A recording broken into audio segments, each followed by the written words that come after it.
Eu queria falar sobre a masmorra da mente. Eu não sei se alguém já falou sobre isso antes. Sinceramente, eu já vi conceitos com o mesmo nome em vários lugares. Se eu pesquisar no Google, eu acho gente falando sobre como que é narrar uma masmorra tendo só ela na tua cabeça, sobre jogos de videogame como Year 2K, que tem uma forma de avançar de nível pela masmorra da cabeça do protagonista e coisas do gênero, entende? Mas eu andei pensando muito sobre isso, sobre a masmorra da cabeça. Isso é um conceito que pode soar um pouco abstrato. O que quer dizer uma masmorra da cabeça? Dito isso, eu não estou falando exatamente sobre RPG, mas um conceito que, às vezes, talvez nessa abstração que eu estou fazendo, caiba na sua mesa de RPG, ou talvez só caiba numa hora de pensar coisas, porque minha cabeça ela funciona como uma masmorra. Masmorras têm ecossistemas, têm facções, elas têm labirintos e loops e armadilhas. Às vezes elas não têm nada, às vezes elas são apenas uma piada, às vezes masmorras têm 5 salas, às vezes masmorras são tão grandes que você pode ter uma campanha toda sobre explorar uma masmorra e todo mundo tem uma masmorra na sua cabeça.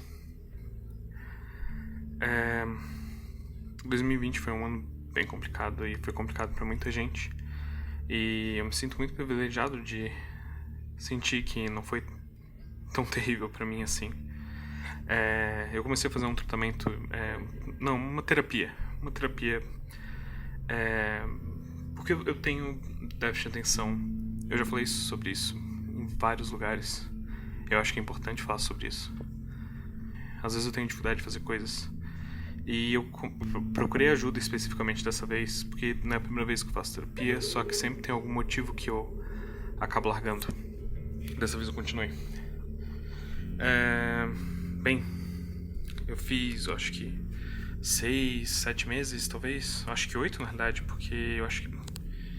Não, acho que 8 meses é quanto tempo eu tô de quarentena nesse momento, mas... Digamos com 6 meses, então, porque eu comecei a fazer terapia porque eu tava perdido na masmorra da minha cabeça, entende? E eu tô falando masmorra da minha cabeça de uma forma que isso... Eu sinto que esse começo é um pouco difícil demais, eu não tô ajudando. Mas... tudo que eu consigo perceber e absorver sobre o meu mundo ao meu redor é o que é a interpretação da minha própria cabeça. Eu não tenho uma visão real. Porque a visão real, ela não existe, certo? Porque tudo aquilo é reinterpretado pela minha cabeça e repassado pelos meus ideais, da minha percepção ou até da minha própria emoção naquele momento. E é complicado pensar sobre isso, é complicado falar sobre isso. Porque a gente não está acostumado a pensar sobre coisas abstratas assim. Muita gente passa anos estudando para poder conceber esse conceito, e pessoas que simplesmente desistem desse tipo de coisa na vida. Eu penso demais nesse sentido, de uma forma que eu acho que às vezes é até ruim pra mim. O que faz eu me perder dentro da minha própria cabeça, faz eu me perder dentro dessa masmorra. No meio do ano, no começo da terapia, eu sentia que minha masmorra era como Silent Hill 2, especificamente. A atmosfera de estar num lugar aberto que ao mesmo tempo é fechado, de eu estar dentro de casa, mas não ter uma percepção exata da passagem do tempo. É como se eu estivesse num parque, certo? Como se eu estivesse num parque repleto de névoa e existem objetos, brinquedos do parque, certo? Brinquedos, né? Parques geralmente têm brinquedos. E existe uma grade de metal enferrujada, velha, com adornos que são aqueles tipos de flechas e pontas curvas que são bem comuns, pelo menos aqui onde eu moro. E é como se tivesse essa névoa muito densa e eu tateasse as coisas ao meu redor. E tivesse esses objetos estranhos que ao mesmo tempo são divertidos, como um brinquedo de um parque, né, um parquinho, no caso, né? E são interessantes de se tocar, de se entender, mas eu não conseguia ver eles por completo, eu não conseguia ter essa noção, não conseguia ter o tato. Eu tava preso numa masmorra de uma sala. Talvez até, eu diria que uma masmorra freeform, uma masmorra que não tem forma de verdade, uma masmorra de um mundo aberto. Só que... E é como se fosse um parque de diversões. Eu poderia aproveitar aqueles brinquedos, só que eu não conseguia, porque eu não conseguia entender a completude deles. Bem... Como o ano vai seguindo, a gente vai fazendo terapia e vai entendendo sobre melhor como essa masmorra da cabeça é, né? E como eu falei, todo mundo tem uma masmorra da cabeça. Todo mundo tem uma própria zona onde você se perde, você quer se achar lá dentro. E tu precisa mapear ela, né? É uma lógica bem RPGística, tu mapeia uma masmorra. E a forma de mapear uma masmorra da mente é mapeando experiências. Porque vamos pensar no que é uma masmorra. Uma masmorra é simplesmente um lugar onde pessoas eram presas e torturadas, onde experiências e fantasmas das experiências do passado se reverberam naquele lugar, e mesmo que ela seja abandonada, ela ainda tem uma aura fúnebre e terrível e sádica em volta dela. E não importa qual seria o método de tortura, se ele é psicológico, se ele é físico, mas ele ainda é uma tortura, e tu ainda tá preso lá. E a masmorra da mente, ela não precisa te torturar, mas ela te prende, porque tu nunca consegue fugir da tua própria percepção de mundo. Tu pode simular percepções diferentes, tu pode jogar RPG, onde tu vai fingir ser uma pessoa diferente, onde tu vai criar um vínculo momentâneo no presente, onde tu vai entender uma cena, uma percepção de mundo em conjunto com várias pessoas, pela ótica de uma terceira pessoa, de uma quarta, quinta pessoa, seja a pessoa que esteja narrando ou mestrando, ou se for um RPG que não tenha mestre, é nenhuma das pessoas, é todas ao mesmo tempo, e vocês vão ter uma memória coletiva que vai ser talvez até mais vívida que a própria memória real daquele momento, porque é assim que a gente lembra de RPG, certo? A gente não lembra da gente sentado em volta de uma mesa comendo Doritos e tomando Coca-Cola e pelo menos não é assim que eu lembro. Eu lembro de quando tinha painéis de pressões pelo chão e eu tinha uma vara de 3 metros e uma vara de 5 metros que podia estender, que era de metal, e eu comecei a tatear de um lado e tinha um outro colega meu perto dali. Se a gente apertasse 3 painéis errados, a gente não ia conseguir ir para a próxima sala. E eu joguei minha vara e tive um sucesso no teste, e aquela pessoa conseguiu segurar e usar para tatear um caminho correto, e por pouco a gente não conseguiu. Eu lembro de tá nevando, e eu nunca vi neve na minha vida, não pessoalmente, né? Eu lembro de tá nevando tão frio e meu hálito ser ruim, porque faz dias que eu não como, e eu consigo ver a minha respiração enquanto eu tento ver uma noção vaga do que seria uma cidade no horizonte. Eu lembro de quando eu usei uma corda e uma roldana que eu tinha pregado no chão para descer o meu cachorro, porque eu sabia que ele ia me ajudar a me manter vivo enquanto eu estivesse descendo no canyon. O que eu quero dizer é que eu posso ver sobre janelas nessa masmorra, mas eu não posso sair dela, porque eu tô preso. Essa é a minha percepção de mundo. Eu lembro de eu movendo o cão, mas outra pessoa pode lembrar dos criaturas de couro aladas que voavam em volta da gente no local. Porque mesmo sendo outra pessoa naquele momento,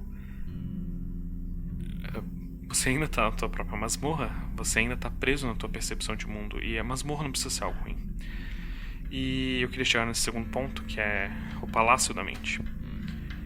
E eu não sei se eu já ouvi outra pessoa falando sobre isso, mas eu pensei muito nisso quando eu tava jogando Persona 5, né? Que cada Persona tem uma história separada, e eles em si são spin-offs do Shin Megami Tensei, né? Eu não sei muito bem a pronúncia. Mas são ótimos jogos, se você não jogou, você deveria procurar. Principalmente a saga principal e não tanto Persona. Bem, nesse momento, quando quando eu tava pensando sobre Persona 5, eu pensei sobre o lance dos palácios. Os palácios são formas ideais que os vilões que tu busca no jogo, as pessoas abusivas e autoridades ruins que tu vai atrás, percebem o mundo em volta deles de forma subconsciente. E aquelas são masmorras da mente, são o que eu diria um palácio da mente. E tu pode transformar a tua masmorra no palácio, tu pode transformar a tua percepção de mundo em uma percepção tão positiva e ideal, onde as ferramentas de tortura se tornam ferramentas de criação, se tornam ferramentas para tu construir teu próprio palácio, porque tu entende elas, porque tu mapeou aquela masmorra e tu resgatou tudo que tinha lá que podia ser aproveitado. Essa é o Palácio da Mente e é o caminho que eu tentei trilhar, eu tentei construir através da terapia esse ano. E sim, tu consegue criar esse espaço seguro dentro da sua cabeça, onde tu mapeou todos os perigos e tu consegue construir pontes em volta deles. E tu ilumina, né? Porque as masmorras geralmente são escuras e tu começa a iluminar todos os pontos ruins e entender eles, e entender o tamanho deles, porque o medo não tá na criatura de feições horríveis, e sim tá em desconhecer a proporção da criatura, em desconhecer se há ou não algo ali. Como a cena de Hereditário. E o Hereditário é um ótimo filme também, você deveria assistir se você não assistiu ainda. Onde tem uma cena muito no começo do filme que a mãe da família, cuja história se envolve, ela tá no ateliê dela e ela acende uma luz no corredor e ela vai apagar a luz do ateliê dela até que ela vê um canto escuro. Aí ela fica tensa olhando para aquele canto escuro até o momento que ela acende a luz e não tem nada. Existem muitos outros problemas que poderiam assolar ela naquele filme, só que naquele momento ela tava com medo do canto escuro onde não tinha nada. Muitas vezes, quando a gente tá preso nas nossas próprias masmorras, a gente tem medo de problemas que a gente não sabe o que é.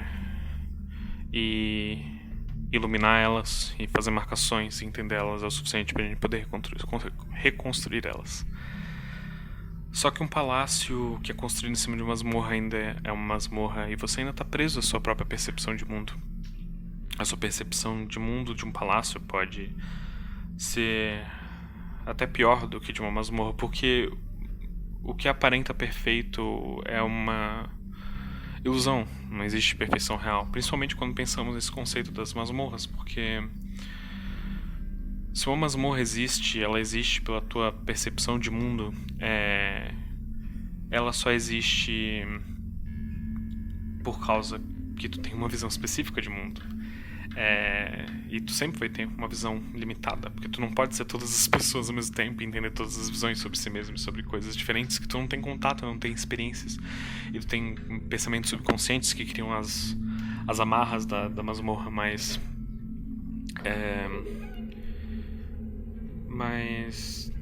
eu perdi o fio da meada. Talvez um dia eu volte nesse ponto, mas o que eu quero dizer é que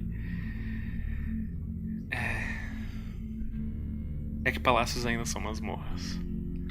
Eles só são masmorras com coisas que a gente já dominou, que a gente já construiu. Só que assim como uma casa, como uma mansão assombrada, só que tirando a parte da assombrada ainda, como uma mansão velha, ainda há pontos escuros, ainda há pontos que tu, dessa vez, mais facilmente consegue trancar eles e não visitá-los. E quando você tá numa sala iluminada, é mais fácil de ver certos pontos escuros, mas não temer eles e ignorar eles. E ignorar talvez seja um problema até maior. Ou não?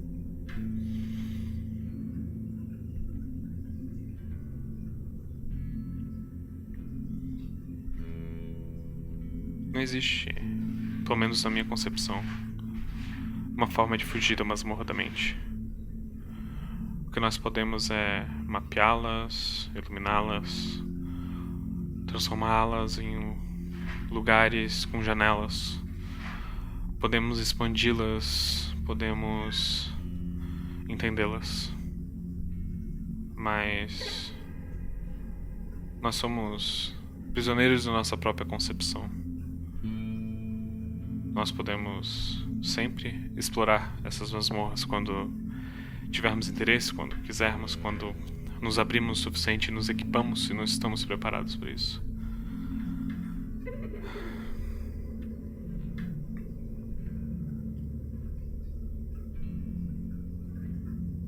Bem,